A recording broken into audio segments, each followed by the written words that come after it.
Ngayon, Madi, pagkatapos naming nag-grocery, pumunta nga pala kami doon sa Galleria Mall. Doon man ang paborito kong pagkain, mga Madi. So, pumunta kami doon pagkatapos namin nag-grocery. Ayaw ng asawa ko kay ano naman yung binibili namin, bakit kami nagbibili, magbili pa kami ng pagkain doon. Ito daw ng isda daw, sabi ko naman, meron naman akong pera, magbili ako doon. So, bahala, pero sa sunod, wag mo na yung gawin kasi paano na yung binibili natin, nagbili nga, nag-grocery nga tayo para lutuin niya, nagbibili ka ba ng ganyan? Hindi natin alam kung paano niluto. Kuluso talaga siya, mga Madi. Oy. Ito nga pala ang mga pagkain. Ang gustong-gusto ko is yung pansit. Tigid mawalang pansit. Yun na nga mga Madi. Pagkatapos namin doon sa Galleria Mall, baklay-baklay raman kami, mga Madi.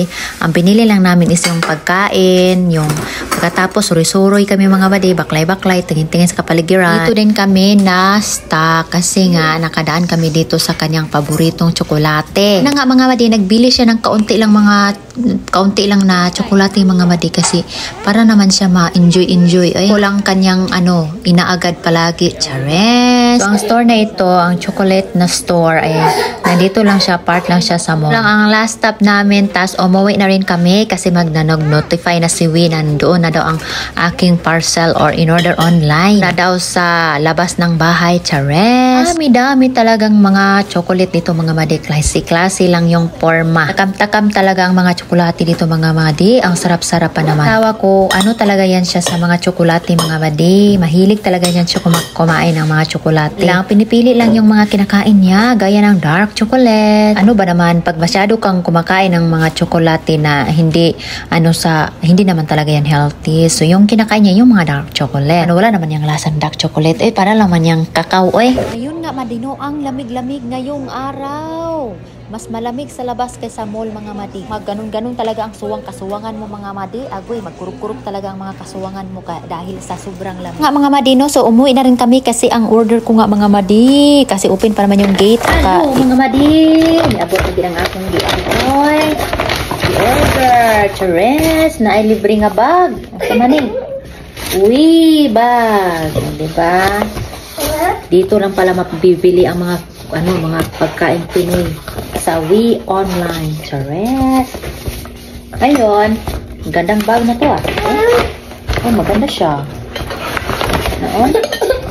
Wow. Alright. Ngayon, pakita ko sa inyo kung ano ang laman. Chares. Ayun, ang aking paborito.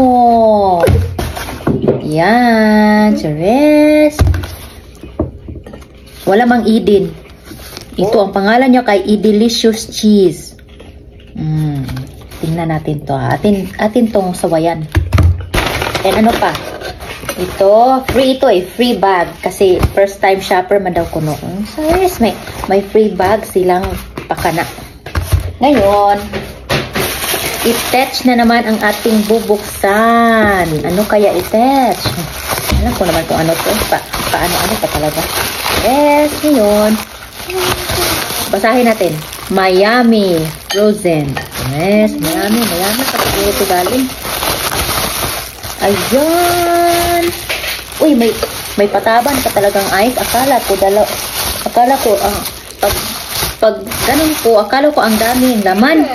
May pataban pa talagang ice para hindi talaga maano yung hotdog. Ayan, tender juicy hotdog. Ito talaga ang paborito. I like that one. Ito talaga ang paborito kong hotdog, mga Madi.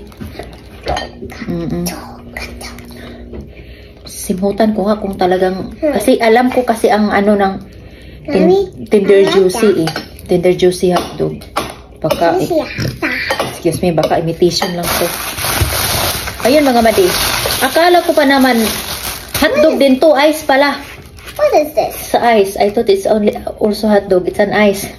Together with this one. Ayan, ito lang Madi ang dumating, dalawang item. So meron pa akong you gonna fall diwa ha. Meron pa akong fruit cocktail na 27 pa magdating. Sa New Year na lang yun, mga Madi, kay para sa pa naman yung sa fruit macaroni salad. So yes.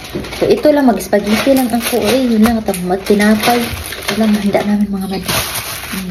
Nag-grocery kami kanina, nagbili kami ng pagkain ng manok doon kasi yung pagpunta namin sa basurahan, hindi man yun pagkain din yun ng manok, pero kailangan talaga haluan talaga ng pagkain ng manok talaga kasi mga watermelon man yun ipang blender. Baka magkasakit yun sila kasi puro mga yung kinakain lang, mga fiber. Diba? Kasi haluan talaga ng So yun lang mga madi, oy. Ito lang. At saka ito. Meron tayong free bag sa Wii. Yes. Diba? Akala ko na nabudol ako ni Wii Kasi naghintay ako ng buong araw. Gabi lang pala siya dumating. Yun lang mga made. Kumusta ang mga araw ni Jam?